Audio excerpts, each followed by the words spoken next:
Good happy Friday evening. I'm Riley King, and welcome to your Friday evening edition of WRMK News 12. We have a lot of news to get to this Friday evening, so let's get started right now. First up, we begin with breaking news.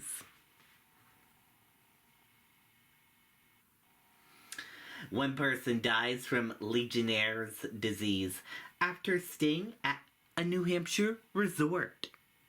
Let's take a listen to that report right now.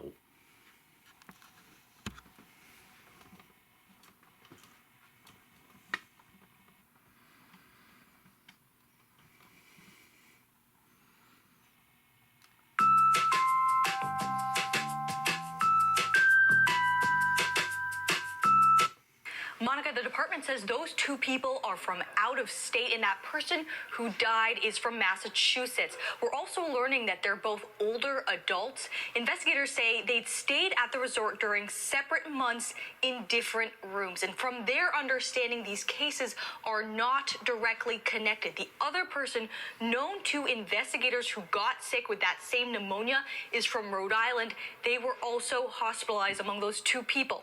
An investigation started about 48 hours ago, and they're trying to figure out the source of the bacteria. So the hot tub's been shut down, and investigators are testing the water system. But let's be clear here. At this point, they don't know whether this is at all related to the water system at the resort. Health officials say people can get sick by inhaling water droplets from showers, hot tubs, or faucets.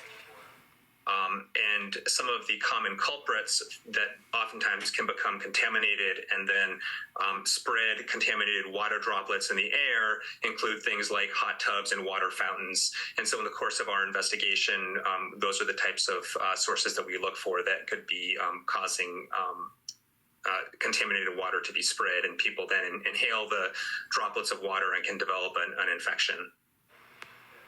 Again, this investigation is ongoing. The state says anyone with pneumonia-like symptoms like a cough or fever, especially older adults who are at greater risk, should reach out to their doctor if they're feeling sick. We've also reached out to the resort for comment to see how they're responding to all of this, but we haven't heard back. We're live in the newsroom tonight. Ariel Metropolis, WMUR, News 9. Okay, and there you go on that report.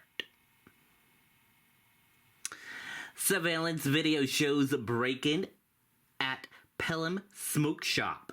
Let's take a listen to that report from WMUR News 9. At Domino's, order carry-out online or by phone and get any one-topping pizza for $7.99 each. Well, Monica, they haven't confirmed that these crimes are related just yet, but the chief of police tells me they're not ruling it out. She also says police have reason to believe all of these break-ins were organized. The break-in that happened here and the burglary that happened here at the Smoker Choice store happened early morning on December 12th. Surveillance video shows us two men wearing all black kicking the shop's door open before filling bags. The stolen items are still being determined by police, but so far they know cartons of Newport cigarettes were taken. Police say they were in and out in about 90 seconds. Chief Perriello tells us Pelham PD is in communication with other departments in the region where smoke shops have also had break-ins. She says while there are similarities to the others, the groups of people actually breaking in are different. You have to look at every aspect. So there are two adult males that broke in.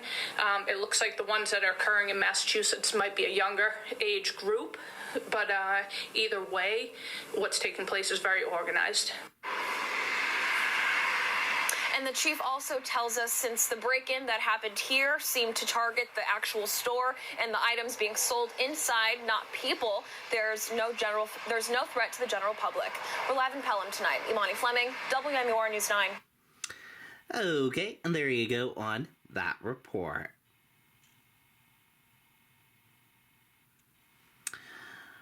Low inventory, high interest rate kept buyers out of 2023 housing market. Let's take a listen to that report.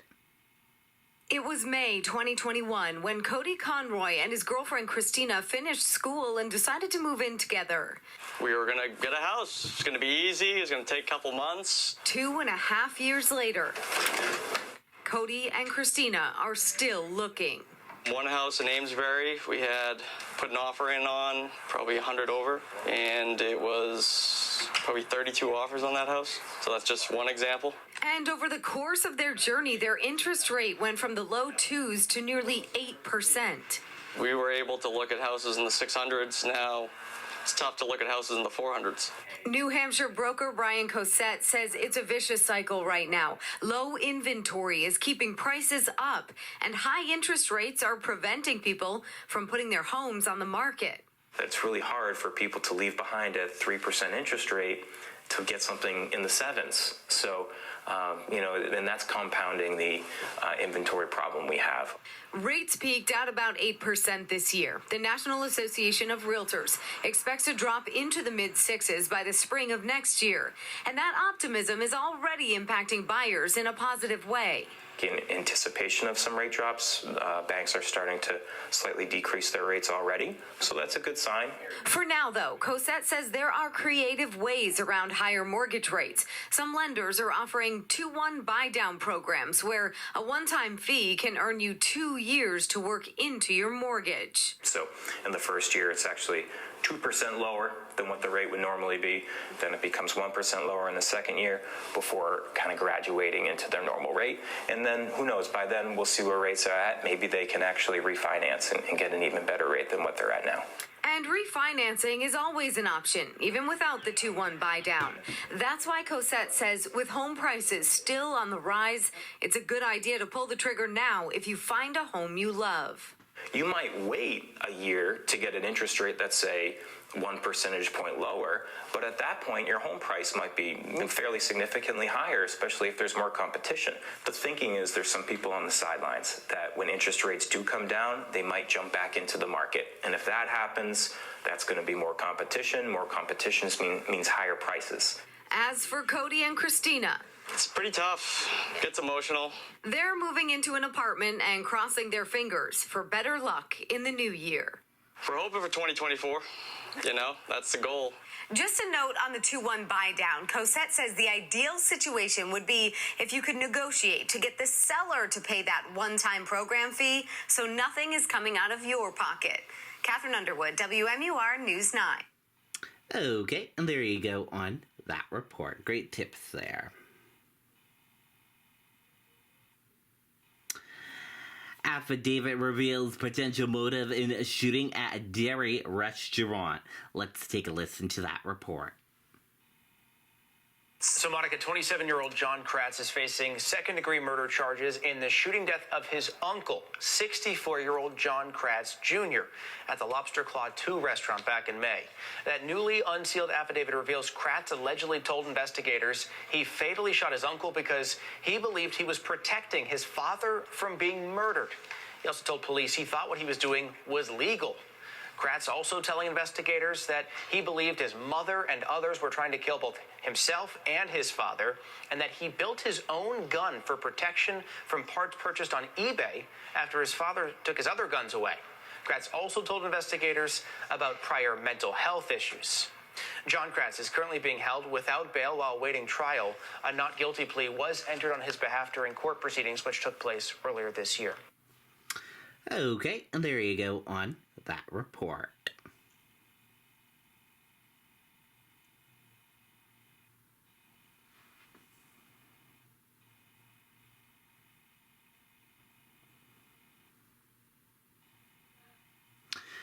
New Year's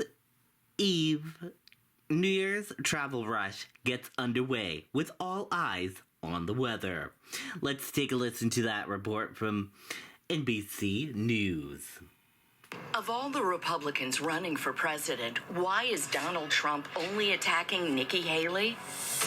Depending where you live or where you are going, you could face some bad weather along the way. NBC's Sam Brock is joining us from Miami International Airport. Sam, good morning. How's it look like? How's it looking? Yeah. Peter, good morning. Or should I say Barry White, good morning. Good to be with you. And yes, right now we have all eyes on the airports this morning. The TSA has already warned passengers that today, the 29th, and Monday, January 1st, will be two of the busiest travel days of the year. They are expecting more than 2.5 million passengers to go through TSA TSA checkpoints. Now, here's the problem, Peter. Earlier this week, on Tuesday and Wednesday, days that were not expected to be as busy, they saw more than 2.6 million passengers. And bigger picture now, if you compare that to just a year ago, more than 500,000 passengers per day more, which is an astounding increase. Peter, that is more than what we saw before the pandemic in 2019. So the sheer number of volume obviously is elevated. In terms of what airports are seeing here in the last couple of days, where the hardest hits have been, Miami International, where I am right now, was actually the worst yesterday. More than 300 delays. It was more than 1 in 3 flights there. Fort Lauderdale as well, followed by Chicago O'Hare and Denver International. The picture is much smoother so far this morning. Nationally, Peter, you're looking at about 400 flights that are delayed so far, but the so-called misery map from FlightAware shows that it's really only a couple dozen or so, most at this point, for JFK, Boston, and BWI. Those are the 3 leaders. There are some considerations right now for visibility problems in the Northeast. Also, you mentioned those rogue waves out west, some rainfall from San Francisco all the way down to San Diego that could cause delays. But by and large, right now, things are good. I don't want to jinx anyone. We're keeping a close eye on what's to come. Back to you. We like to keep the misery map as green as possible. Sam, thank you so much. Appreciate you. All right, let's check in with Dylan with a check of the forecast. Looking pretty good. It actually looks okay for... Okay, and there you go on that report.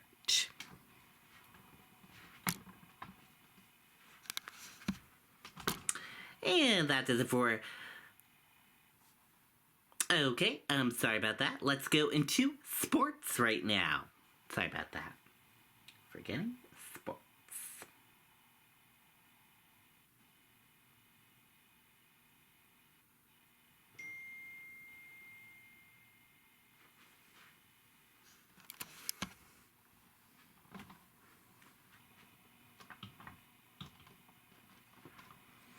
And here is your sports report now. Good, happy Friday evening. I'm Riley King, and welcome to Sports, right here on WRMK News 12. Let's begin right now. First up, the Boston Celtics. They had a game yesterday, in the final score of the Boston Celtics game, Boston Celtics 128 and Pistons 122. Boston Celtics won the game yesterday. Boston Celtics are 24-6 and Pistons are 2-29. Congratulations, Celtics, on winning the game yesterday. And Celtics, they play tonight at 7:30 p.m. against the Raptors. Let's go, Celtics. Hopefully they can win tonight's game. And tomorrow night, the Bruins, they play tomorrow night at 7 o'clock p.m. against the New Jersey Devils. Let's go, Boston Bruins. Hopefully they can win tomorrow night's game. And that is your sports report right here on WRMK News 12. Thank you for watching and have a great evening. Good night and goodbye. Okay, and there you go on your sports report. And sorry about that. We almost forgot the sports report this evening. That did it for this evening edition of WRMK News 12. Thank you for watching. Have a great evening, and see you back here tomorrow.